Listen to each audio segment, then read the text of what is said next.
Maintenant, je vais vous poser une question. Si je vous dis qu'il y a un quartier ici à Douala, dans lequel la consommation des laits de toilette est 10 fois plus importante que dans tous les autres quartiers de la ville, est-ce que c'est une information qui vous intéresse?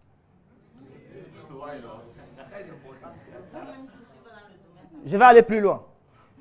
Si maintenant, dans ce quartier, je vous montre l'endroit où il faut se positionner pour que votre chiffre d'affaires soit 5 fois plus élevé, parce que ceux qui consomment 10 fois plus ces produits achètent ça dans cet endroit, est-ce que ça vous intéresse?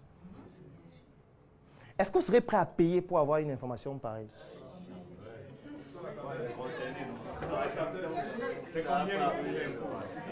Est-ce que ça vous intéresse? Livresque. Parce qu'en réalité, ce que je viens de vous donner comme information, il y a des acteurs économiques dans notre environnement qui ont cette information à travers leurs activités, comme les supermarchés. Ce que vous devez savoir, c'est que moi, je connais des supermarchés, je ne vais pas citer le nom, où quand vous arrivez dans ces supermarchés, vous achetez un produit. Vous savez que tous les produits ont un code barre, notamment dans les supermarchés. Vous allez acheter le produit, souvent c'est traits que vous allez voir sur le produit. Quand vous prenez le produit, vous arrivez à la caisse. La caissière va scanner le code barre avec un tout petit appareil pour que ça donne les informations sur le produit. Et dans ce supermarché-là, on va prendre aussi votre sexe. On va noter que c'est une femme qui a acheté ou c'est un homme. Ce qui fait qu'à la fin de l'année, qu'est-ce qu'ils vont faire? Ils vont dresser un document qui présente secteur d'activité par secteur d'activité, les produits vendus, le chiffre d'affaires généré, les marques les plus vendues et le sexe des personnes qui achètent le plus ces produits-là. Ces informations-là, ils vont mettre ça dans un document qui sera vendu aux industriels qui veulent s'installer au Cameroun. Parfois, un de ces documents-là coûte 5 000 €, un seul livre qui fait peut-être 1000 ou 1200 pages. Ce n'est vendu dans aucune bibliothèque. C'est uniquement vendu à des industriels, peut-être français, italiens, américains, qui veulent s'installer au Cameroun, donc qui ont besoin d'avoir des informations en ce qui concerne les produits manufacturés qu'on vend au Cameroun, le chiffre d'affaires généré pour savoir s'ils s'installent au Cameroun, s'ils auront un marché intéressant. Et pour ça, les supermarchés leur vendent ces informations et gagnent aussi de l'argent grâce à ces informations. Sans compter qu'on ne tient même pas compte des boutiques et des petits... Qui ne comprennent rien de cela alors qu'elles auraient intérêt, ces boutiques-là. Je vais prendre un autre exemple. Moi, il y a un exercice souvent simple que j'aime faire. Parfois, je publie certains sur Facebook, mais vous devez vous imaginer que la plupart, je ne vais pas publier en ligne. Parfois, je m'en vais rencontrer une dame qui vend les oranges. Je m'assois avec elle. Je lui dis, la mère, les oranges, c'est combien? Elle me dit que c'est 100 francs. Je dis, donne-moi 2 oranges.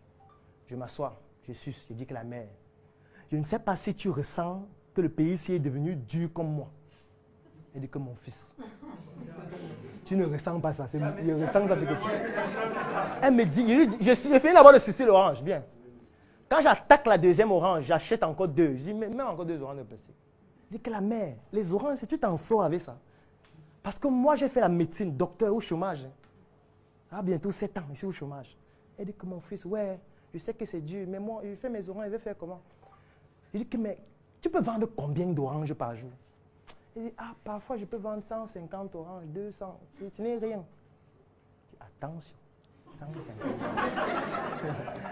Quand il fait 100 oranges fois 100, je dis, attention. Je dis, la mère, l'orange, en fait, te revient à combien? Tu sais que bon, je m'en vais en Vokmbinon à 4 heures. Il y a des gens qui viennent dans les camions là. J'achète parfois les sacs.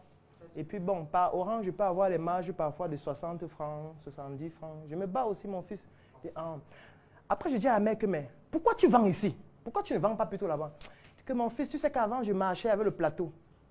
Et je me suis rendu compte que ici, je vends plus en me déplaçant. Parce que quand il me déplaçait, c'est ici que je vendais plus. C'est pour ça que j'ai essayé de m'installer ici, parce que ici, quand même, c'est mieux. J'achète encore les oranges de 200. Je dis, mère. Je dis, ouais, la mère, ouais. Est-ce qu'elle peut t'aider avant les oranges? Parce que moi, ici au chômage, hein, s'il y a des gens qui veulent acheter les oranges, quelle est la quantité d'oranges que tu peux vendre par jour? Parce que si j'ai par exemple quelqu'un qui veut 5 sacs d'oranges par jour, est-ce que tu peux livrer? Elle dit que oui, non, mon fils, j'ai des amis aussi qui vendent, non, je vais seulement les appeler et puis voilà, je vais le faire. Et c'est fini. Il prend son contact, je pars. En fait, les informations que je viens d'avoir là sont extrêmement stratégiques. Et je peux m'aller plus loin parce que je peux refaire l'expérience. C'est-à-dire venir dans le même endroit et vendre aussi les oranges. pour me rassurer que les informations qu'elle donne correspondent à la réalité. Je peux même commencer à lui dire que la mère, je peux t'aider à acheter aussi les oranges le matin, ou je veux aussi faire dans les oranges. Le matin à 4 heures, quand elle se lève pour aller acheter, je vais avec elle. Je vois le circuit de distribution, le circuit d'approvisionnement. Ça me permet de comprendre le marché des oranges en 1 mois ou en 2 mois. Et directement, ça devient une opportunité d'affaires pertinente que vous ne pouvez pas avoir avec les études de marché.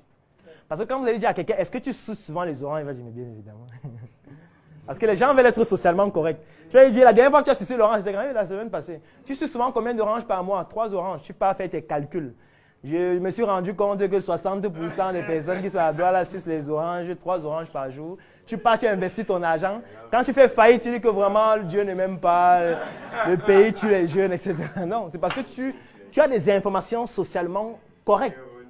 Un peu comme si je demande qui regarde les films pornographiques dans cette salle. Voilà. Les gens ne lèvent pas les gens. Alors qu'on sait. Alors que tout le monde sait. Pendant la Covid, pendant le confinement, il y a l'un des plus grands sites pornographiques au monde qui s'appelle Pornhub, qui a laissé les abonnements premium gratuits pendant près d'1 mois pour aider ceux qui sont en confinement. Et je tiens à vous préciser que ça fait partie des 10 sites les plus visités au monde. Pornhub. Oui, retenez le nom là, Pornhub. Qui regarde alors ça? Ce sont les animaux. Ce sont les lapins, n'est-ce pas? Les lapins se connectent sur Internet, ils regardent. Parce que les humains disent qu'ils ne regardent pas. C'est ça qu'on appelle les réponses socialement correctes. Et il faut faire attention à ce type de réponse en entrepreneuriat. C'est plus efficace d'aller sur le terrain, obtenir des informations opérationnelles au lieu de poser des questions aux gens. En vente, ce qui est important, c'est l'acte de vente. Ce n'est pas l'intention d'acheter. En vente, ce qui est important, c'est l'acte de vente et non l'intention d'acheter. Donc, si tu veux vendre des cahiers comme ceux-ci, au lieu de poser les questions aux gens, est-ce que les cahiers vous intéressent? Est-ce que vous achetez souvent les cahiers? Ça ne sert à rien. Il faut prendre le cahier, tu dis que c'est 500.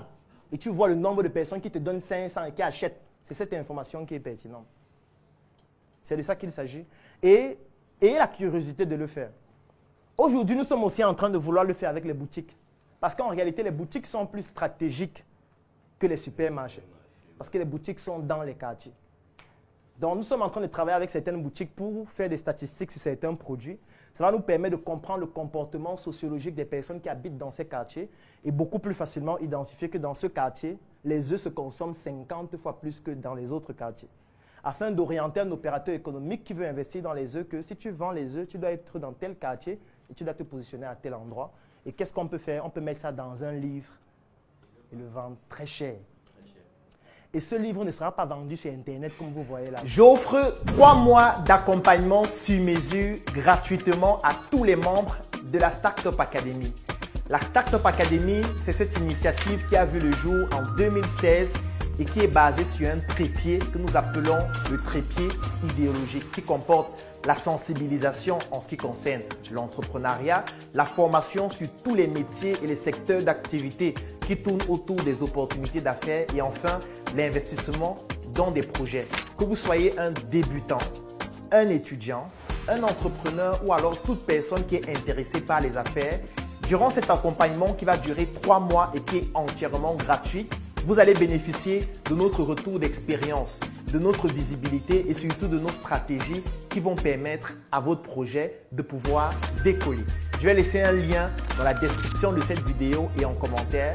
Vous cliquez dessus, vous remplissez le formulaire pour pouvoir bénéficier en exclusivité de cet accompagnement gratuit sur mesure par rapport à votre activité qui va durer 3 mois. Rendez-vous à la Startup Academy.